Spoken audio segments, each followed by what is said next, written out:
What's up, everyone? We're live. Welcome back, everyone. I'm sitting down today with Andrew Aziz. He's in, I think, Vancouver. What's up, Andrew? How's it going today? I'm doing well. Thank you very much, Etienne. And hello to people on YouTube. Either you're watching it live or recording. I hope you're having a good day. Yeah, it's awesome. We had a bunch of people just joining us right now, which is perfect. If you guys have any questions for Andrew, he's been on the podcast a few episodes back. Can't remember which number exactly, but a lot of value. And Andrew is a day trader. So if you have any questions for him, comment below in the chat.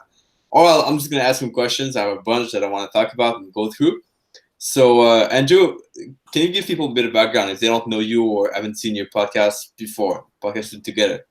Yeah, so my name is Andrew Aziz. I started trading about 5-6 years ago, very casually for myself. And I really, kind of got hooked up with trading. It was my passion. And I started to really trading it more professionally from my home office. My background is in chemical engineering. So I did my bachelor's and master's in chemical engineering. I came to Canada. I did my PhD in chemical engineering. And, after I finished my PhD, I started working a couple of years in different research scientist position. I eventually got let go. So I was laid off. I got a really good severance package. And that, severance package really helped me to, practice on my trading and become a better trader. It was about 2015 that I decided to write a book on day trading because what I found was there was a lot of information out there, but there was no really good book that puts everything together for basic beginners. So, my background was in PhD and I wrote a lot of publications and patents and stuff. So I said, what, why not? Let's write a book in trading.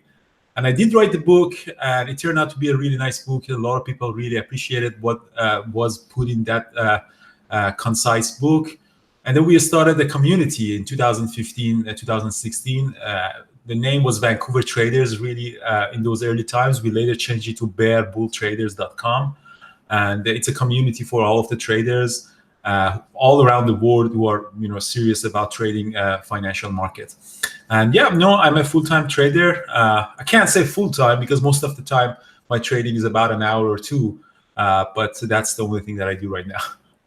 Yeah, and the cool thing is you had put in a lot of work before the book and even before the community, which is awesome. You mentioned last time about how you went from your job to being laid off and then go to trading. And that was a lot of work. I know. So can you get people to kind of what they have to do if they want to become profitable traders, what they have to work to? Because there's a lot, and I think people don't have this kind of path sometimes that they have to follow.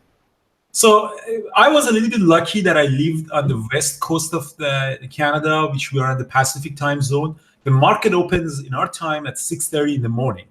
And usually most of the actions happens in the first hour or 2 hours of the market. So when I was working, I actually, when I started trading, I actually was working and I kept working. I kept wake up at 5 o'clock in the morning and trading in the market, either in a simulator or practice. And then I go to work at 9 o'clock. I was always, at work at 9 o'clock. And I think it's a privilege to live on the West Coast. It's really good in terms of trading perspective.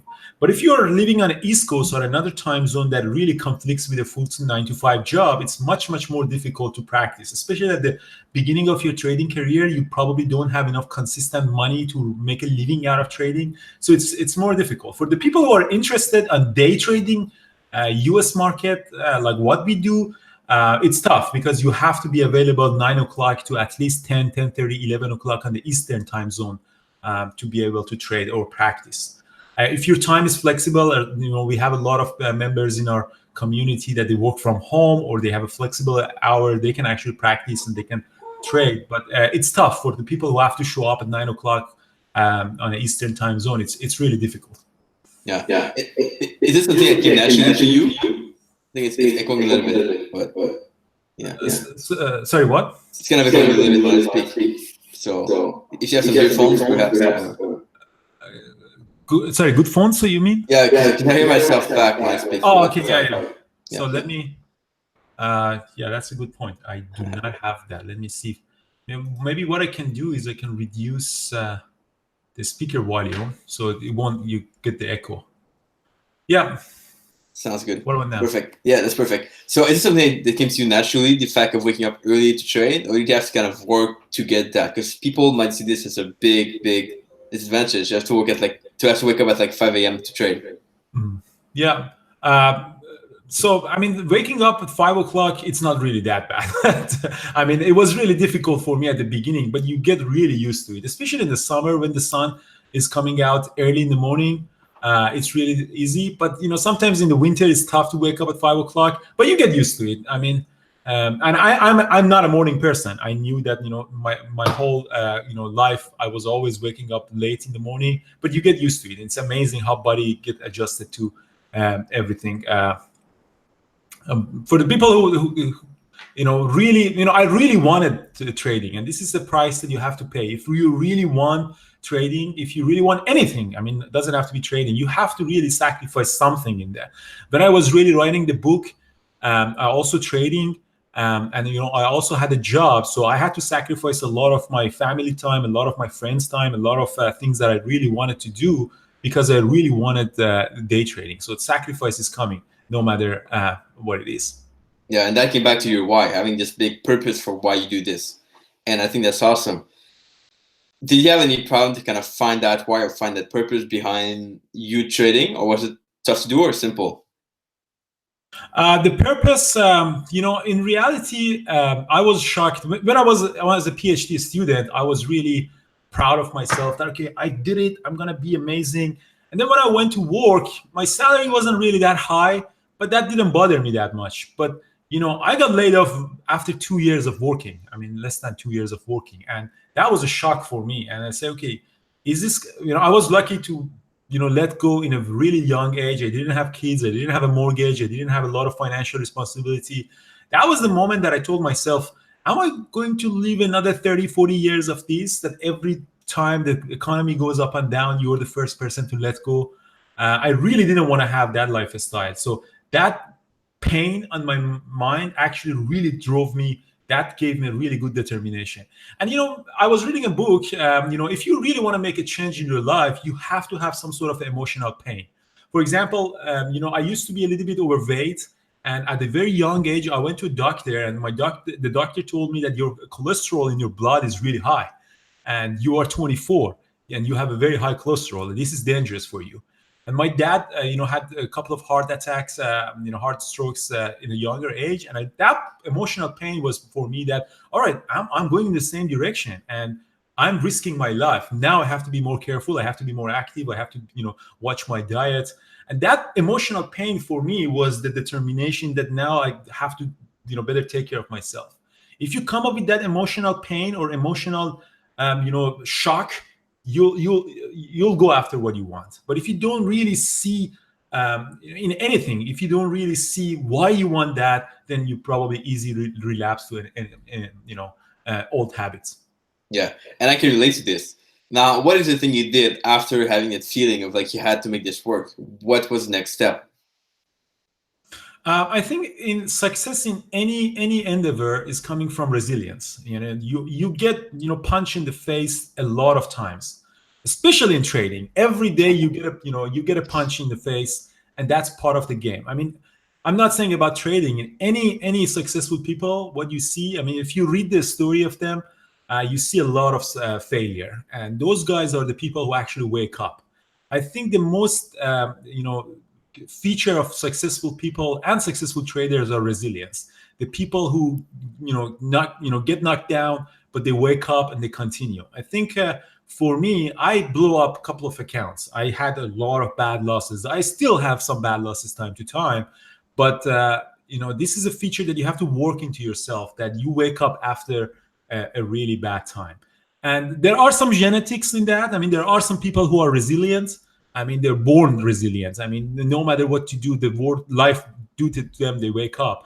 But there are evidence that you can actually practice and train yourself to be a resilient person, persistent in your success. I think you have to work on that. And it comes from various small things. I mean, we all know people who laid off from the job, they can't really get their confidence back, or after a divorce, they have a really hard time to get back into their shape. You practice on resilience. You practice on something that you want. That's okay. You get knocked down, you wake up, you stand up, and you go back toward your goal one more time. It's really important to remind yourself that. Yeah. And did you have to do everything yourself, or you had other people, maybe mentors, maybe coaches helping you along the way? to become a good trader? Um, at the end of the day, you have to do it for yourself. That's very important, that you are the person. You can have mentor, you can have friendship, you can have support, but they don't replace you. I mean, Yeah. you have to do, the job. I had a mentor, but more than a mentor, I had a role model in my mind. I wanted to be like that guy, or I wanted to be like this. I mean, that role model really, gave me that determination. I want to be like that. I'm an outdoor guy. I love to be outdoor. I want to be able to take 2 weeks off and go climb in Argentina, and 1 month off, go to Nepal. And you can't really do that with a corporate 9 to 5 job. So I had to build something. So that role model lifestyle that I had in my life, that actually gave me determination. It could be different for other people. For example, someone wants to spend more time with family. They don't want to commute 3 hours a day. That determination is, helps you to go toward your goal. For me, I had a mentor. I still have a mentor, and I think everyone should have a mentor in different stage of life. You might have a mentor for career. You might have a mentor for your personal life. You might have a mentor for your, relationship, and you can have all of them at the same time. I think in trading is very, very important to have a mentor, and sometimes you don't have to have a relationship, mentor-mentee relationship with someone.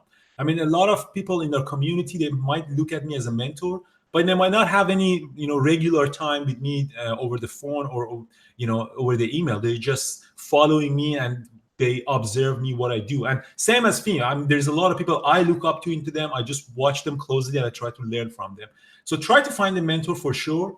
It's very important to have a good support from family and friends, but you have to make the decision in your mind that, okay, I want to get there. Yeah. Speaking of family and friend, did you have the support from the start, or was that something you kind of have to work on to have the support from your family or your friends? Uh, my partner was very supportive. She told me that go your passion. She was working. She's working. She had a when I was let go, she had a job, and she was getting a payment. She had a salary, and she was really supportive. But she never asked me, how did you do today? And even up to date, she's not asking me, okay, how was your day? How was your week? How was your month? She never asks. She does have the trust in me, and she knows that if I think it's not gonna work, I stop. And if it's going well, I mean, it's going well. So it's very important to have the support. But I didn't have to answer to someone every day, and this is important. I mean, if you have a family that every day they come up to your office and say, okay, honey, what did you do today? How much you lost? How much you? This brings a psychological pressure. Same as family, same as parents. If you want to answer to someone all the time, it's very challenging. I'm not saying it's impossible. We have a lot of traders that they're couples trading together, at the same time under one platform, one account. But it's much, much more tougher when you're actually trying to. Not only you have to make a decision based on your trade, but also you have to, your mind goes into, okay, I have to answer to that person. Why did I do that? Why did I lose money? So it's very important to be independent and have just the trust in you from your family and parents and friends. Yeah, that's interesting because I've seen traders do the opposite, which is like they like to have an accountability of their wife or their husband at the end of like the week or the day, because they know they can perform better. They know they have to come back to performing well when things happen. So, but I think the point you're mentioning is really good too, where you want to be able to take care of the business and not having to rely and reply to someone else at all times, which is interesting, I think. Yeah, you have to make a right decision. I mean, I'm not saying that just go and trade and lose all of your money without telling anyone. I mean, you always have to be in constant communication with your family. But trust your judgment. For example, you say, I'm going to trade. If I have a really, really bad day, or if I'm not really successful, then I share it with my family and I stop trading. But I never tell you that just go, privately and secretly, blow up your account without telling anyone, or without getting any support from anyone. Right, good point. And Karen in the chat is asking, have you ever tried swing trading? I have tried trading in a swing trading, but I found very early in myself that I'm not a swing trader, because I just can't hold anything overnight. I mean, the stock market, there's a lot of gaps overnight. There's a lot of news affecting the stock. Sometimes you're asleep, and then the CEO of the company dies, and then the value of the company just drops in half. And I found it really early in the early years that I just don't have the nerve to hold anything overnight. When I was having a position overnight as a swing trade, In the middle of the night, I was waking up, checking the news, checking my account. And I say, you know what? I just can't do it. I want to be all in cash. At the end of the day, I'm all in cash. I day trade in the morning, then close my position, and then again, all in cash. Political news doesn't affect me. Weather doesn't affect me. If someone goes on Twitter and tweets something, or if the CEO dies or something, it doesn't affect me as a day trader. So I'm not against it. I'm not saying that's impossible. It's just not my personality. Mm-hmm. But again, with day trading, I guess you have some days where you don't trade that much because there's some events or something. Do you have a kind of filter on deciding when to trade and when not to trade? Yeah, so we do have some criteria. Every day we are trying to select some stocks that meet our criteria for day trading. There are some days that there's a lot of opportunities, and there are some days that there's really nothing to trade. But those days are very rare. I mean, in the last couple of years, I don't remember any day that I haven't had any opportunity to trade. Usually there is something. There's usually you find something. You might have to wait a little bit. Sometimes I trade really early in the morning. Sometimes you have to wait, half an hour, 45 minutes to find something. But the nature of the market in the recent years has been volatile enough to always find something. Mm-hmm. Interesting. And someone was asking in the chat, how long is your trading activity? So when you start, when you stop, and I think you have like the best way of doing it, which I want to hear about. So tell people kind of what you structure, when you start, when you stop trading during a day. So my day starts around 6 o'clock in the morning, my time, which would be 9 o'clock on the Eastern time. So I go into the chat room, check the scanners, and see what is gapping up or down, and then select, for 4 or 5, candidates from our scanners, and say, okay, I want to trade these stocks today. And then I usually wait for the first 5 minutes when the market opens. Market opens at 6:30 my time, which would be 9:30 in the Eastern time. So I wait for 5-10 minutes, and then we start trading our first strategy, which is opening range breakouts. So either up or down, we go long or short. And I have a daily goal of about 1 to 2% of my account a day. So if I make 1 to 2% of my account a day, I stop trading immediately. So I'm not the type of person that just keep constantly trading for the day, because statistically, when I make my money early in the morning, I see that during the afternoon I lose that profit back. So I always stop trading. For me, $500 a day is good. Sometimes we get $1,000 a day. $1,000 is perfect. But if I make, even in one good trade, I make $500, $600, I stop trading. I try to stop trading. Even today, for example, I did one trade, I made $1,000, and then I just kept trading and I lost a little bit. I later made that money back, but usually when after 1 or 2 trades, you have to stop trading, and that's based on my experience. I don't think that everyone should do it. I don't think it's the law, but that works for me. After 1 or 2 trades, and when I meet my daily goal, I stop trading. Yeah, and experience is really good. And after that, that's it. I do the recap, I post it on YouTube, and then I have the rest of the day for myself. So it's just at like, I think 9 a.m. or something, right?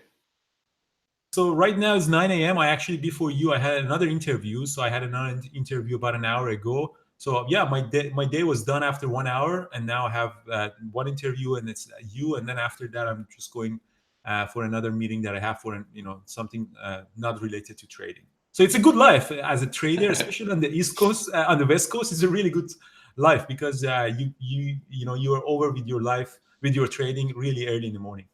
Yeah, I'm curious. Do you have the same principle of like, so you have a max winning percentage that you stop trading? Do you have the same with the loss? Is you have like a loss you stop, or how's that work? Oh yeah, 100%. That is very, very important. I mean, we emphasize that a lot in our trader, that you have to have a maximum loss per day. For example, you say, okay, I want to lose 0.5% or 1% of my account. If I get a max loss, I have to stop trading. And this is extremely important for the day traders, because day trading has a really huge effect on psychology. So if you're, for example, if I lose $1,000 a day, I have to stop trading, because now I am on a revenge mode. I am on a mindset that is very, very dangerous for day traders. And we see that a lot. We make fun of it in the community, that you go Hulk, you go crazy, you go green, you just want to go and trade without really using your brain. And you have to be really careful on those days. That's why you have to have a max loss. So recently, we actually asked our broker to actually freeze our account if you have a certain loss in a day. So if you have, for example, have $1,000 a day, then your broker would freeze your account. They do not allow you to trade anymore. And they do that because it's in their benefit too, because they want you to survive. They want you to, be able to trade one more day and more, because, you're a customer to them. They don't want you to blow up your whole account in one day. So if you definitely you should talk to your broker. Some of the platform allow you to put this maximum loss per day. If you hit that max loss, then they freeze your account. They're not allowing you to trade, because you have to, there is something wrong. Either the market condition is really bad, or either you are in a bad situation, and you should definitely stop trading. Evaluate yourself. Maybe you can go for a walk, for a run, come back, and maybe there is any trade in the afternoon, but you should definitely stop trading if you're having a series of bad losses. Yeah, I think that's a very big key. Also, so I'm glad I mentioned it. And Chaz in the chat was asking, do you have any rules for profit targets and stop loss? Is it always the same? Because you have the advantage of some traders, because when you sit there at the chart, you can maybe modify them, tweak them, manage your position. So how do you work with this? So we always use technical levels for a profit target and a stop loss. So when I enter into a trade, I have a profit target and I have a stop loss. And both these are not random numbers. I'm not saying that, okay, I'm going short and I'm putting a stop loss on a random number. No, it has to be a technical level. Either it's a VWAP, or it's a support or resistance, or a moving average. And then I have a profit target. When this stock moves into my direction, I try to take some partial profit, like 25% of my position, I take a partial profit. And as soon as I took that profit, I bring my stop loss back to break even. And this is a very important rule that I have. I never let the trade that is in my favor and I already booked some profit on that goes against me. If, for example, I go in my favor, I make a little bit of profit. If it comes back into my entry, I got to stop that. I never let it pass my entry after I took my first partial profit, because that a little bit of profit is much better than a loss. So, if the stock pulls back into your entry, you get to stop that. You can always get back in there if you see the opportunity is there. But I always take partial profits, 25% of my position, and then bring my stop loss to break even. And profit target and the stop loss has to be, at least based on our strategy, has to be a technical level. I never randomly, select a number as a profit target or stop loss. It has to be a technical, meaningful level on the chart. Mm-hmm. Interesting. And is there anything, or maybe any tricks, any topic that people never ask you about, but that you feel traders should know or should apply in their trading? I think managing the expectation is trading is something that sometimes surprises me. I mean, people have to have a good, I have some traders that they have $1 million account, and they come and they want to make a trade, and they say, okay, I have $1 million account. 1% of that account would be, for example, $10,000. I want to make $20,000 a day.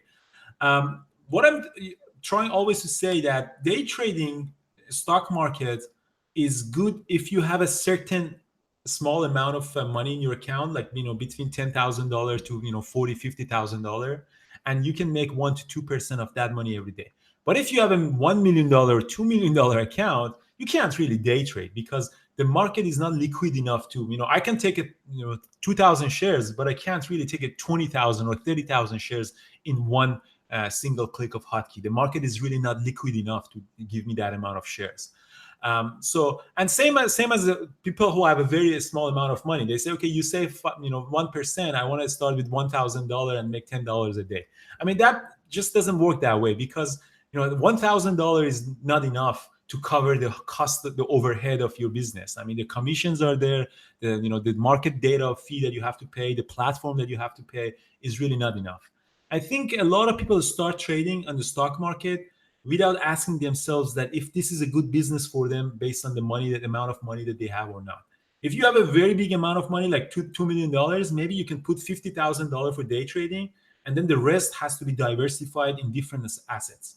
You can trade Forex. I mean, Forex market is it's a liquid market and it's a huge market. You can take a huge position in there. But day trading, you can't really have a huge amount of money in there. Same as having undercapitalized trader. If you have less than $10,000, it's very tough to day trade. It's because of the overhead cost. You make money, but you have to pay all of that in commission and for the cost of platform. So there is a niche for day trading. If you have less money, maybe you have to look into the other markets. There's other financial instruments that you can trade. And that surprises me. And that surprises me that people start and after 6 months they realize, oh, maybe I don't have enough money, or maybe I have too much money for day trading. Yeah.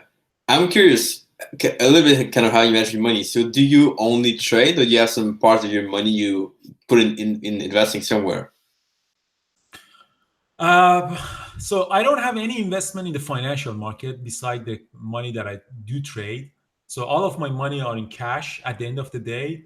But I have a little bit of investment in real estate because I believe in real estate market. I think real estate is a solid asset. It's a very tangible asset. It's not moving as much as market. I mean, sometimes you see the market moves up 20% in a month. Real estate don't move that much, but it's a much, much more solid and tangible assets. But that's a personal preference. I'm not saying that everyone should go into the real estate.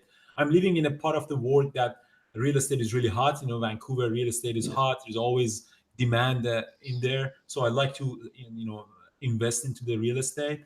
But different people have to really talk to the advisor and see how much of the money they should invest, how much they have to go into real estate, how much to day trading. It really depends on person to person. Yeah, exactly. That's a really good point. Peter says, Love Andrew is a fantastic trader. Will not be here without him. That's awesome. And someone's asking, this is a really good question. So someone's asking, what does it take, in your opinion, to go from being a break-even trader to profitable? I think there are a couple of things that you have to understand. The first thing is you have to have the right platform and right broker and right commission structure. I know a lot of people who actually have the skill for trading, but they're trading with the wrong platform, or they have a bad broker, or they're paying very high commission rates. So I think that having a right tool is very essential. I'm guilty of that as well. So I am actually trading. I used to trade with a broker in Canada that it was not a direct access broker. I didn't have real-time data. I was paying $10 per ticket, which was a crazy commission. And I was day trading with that. So it was just crazy. I lost not tens, but thousands of dollars just with that trade broker. But having a good broker, having a good education, having a good system is necessary, but it's not enough. One thing that really changed my trading style was accepting the fact that loss is okay.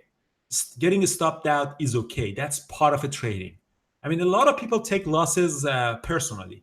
When they go into a trade, the trade goes against them, and they get stopped out. They lose the confidence. They curse the market, and they don't accept the fact that trading comes with getting stopped out. It's just the nature. There's nothing personal in that. You're not right. You're not stupid.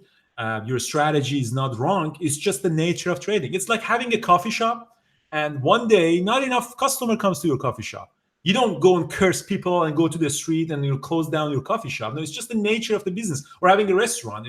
Some days you don't even have enough customers to cover your overhead. But there are weekends, there are some holidays that people are coming, and you make profit on those days. So same as trading. There are trades that you have to get stopped out. Just manage your risk, get stopped out, go to the next one. And if you are, for example, watching me, I get stopped out all the time. There's nothing personal. I'm not stupid. I don't go too hard on myself. It's just the nature of trading. You just manage your risk. Yeah, that's a really good point. I love this. Brian was asking, was it Brian? No, someone was asking, this is Rudolph, was asking, what do you do when a trade is active? Do you just sit there and watch the chart like throughout the 2-3 hours of trade, or is it kind of on and off and going back and forth between your trades? For me, usually it's all in one session. So when I start at 6 o'clock in my time, I usually stand 1 hour, 30 minutes, or 2 hours. I don't go back and forth. Maybe I go and get a water or come back, but it's usually during one session. But I know some traders that they go, for example, they have something, they go back. They continue the trading in the afternoon. But for me, it's pretty much in one session. Yeah, and I think it doesn't drive too crazy because you only have like 3 hours to do. While some people would trade all day, for say, they would be kind of frustrated by sitting there all the time. That's true. I mean, for the type of trading that I do, it's usually happening in the first hour, first hour, 2 hours of the market. So if I miss that, then it's very difficult for me to trade in the afternoon. In the afternoon, you get a lot of trends trading, so it's a slower time frame. longer time frame, like 30 minutes, 2 hours trade or something like that. But for my style of trading, that 1 hour, 2 hour is critical. If I miss that, I probably don't have any other opportunity to trade. Awesome. One thing I'm also kind of a fan of is taking this kind of big picture view of like what's happening, what is your stats telling you, and I'm curious if you do the same, like going back, kind of outside trading for some time, looking at your stats, what happened, what works well, what doesn't, and kind of evaluate everything you do. Is it something you do sometimes, or has it's kind of part of journaling, I guess? I think it's really, really good to go back and take a look at the trades that you took, but it didn't work out. For me, when I'm done trading, I do my recap. So I do the quickly recap. Usually, I do it right away, and I post it on YouTube. But it's sometimes in the afternoon I come and opens my platform and take a look at the trades that I took and I got to stop that. And I look at it. Oh, look at this! I got to stop that, but it did come back up. And sometimes by looking at the in the afternoon, looking at the morning session, I get some information that maybe in the future can help me. But I don't do it very systematically. Sometimes I do, sometimes I don't. Pretty much the review of my trades is done after I'm doing the recap and post it on YouTube. I know a lot of traders have systematic review, like every weekend they go back and take a look at all of the trades. I don't do that. Honestly, I'm not doing that. Yeah. And if I remember well, you do videos for your trades where you kind of talk over your trade, what happened. And that's, I think, a good way to do it. Really good way. Yeah, recording the trades are really good. If you go back and watch them, I tried sometimes to record my trades because I'm developing a course. I'm putting onto the education center. Sometimes I see something that is really interesting for traders to see. Sometimes I record that and later I download it and chop it up and edit it and post it in our education center. Yeah, awesome. Sounds really good. I know we're short on time a little bit, but if you guys have any questions for Andrew, comment below in the chat. I'll make sure to answer your question. And Andrew, we've linked your link below, but we've linked your book below if people want to check it out and buy it. It's really cool. I've read it myself also in the past. How can people find you if they want to connect with you or reach out after this interview? So they can email me. They can email me, andrew@bearbultraders.com. That's the easiest way. That's my personal email. I'll check it personally, and I try to get back to people as fast as possible. Sometimes, I might miss it, but I try to get back to people in a day. Check our website. There is a message box in our website. Just go in there, and if you have any question, just type it in there. They forward the message to me. And if you're not part of our community, you're welcome to come and check it out. We have a trial. You can just go and see how it is for 1 week. And if you like it, join us. But the most important thing that you have to ask yourself is if day trading is for you or not. I'm always telling people that if day trading is not for you, don't even bother investing in your education, because there's a lot of money, there's a lot of energy investment in your time and money. So if you are really passionate about trading, there's a lot of other communities out there. You're welcome to join us, and you're welcome to check it out and check us out. If you have any questions, feel free to email me. I have another book that I recently published this year. It's called Advanced Techniques in Day Trading. I spent a lot of time on that book, and I really recommend people to read that book as well.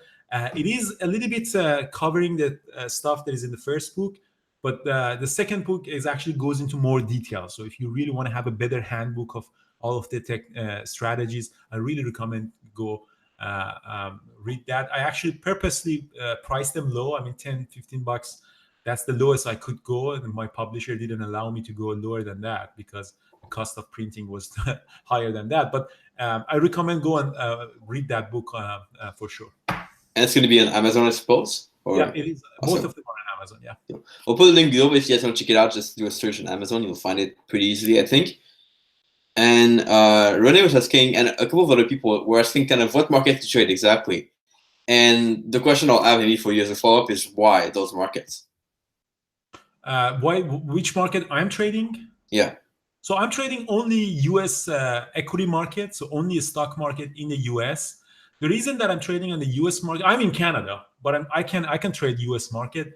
The reason for that is because it has the highest volume, highest liquidity, and it has the highest volatility as well.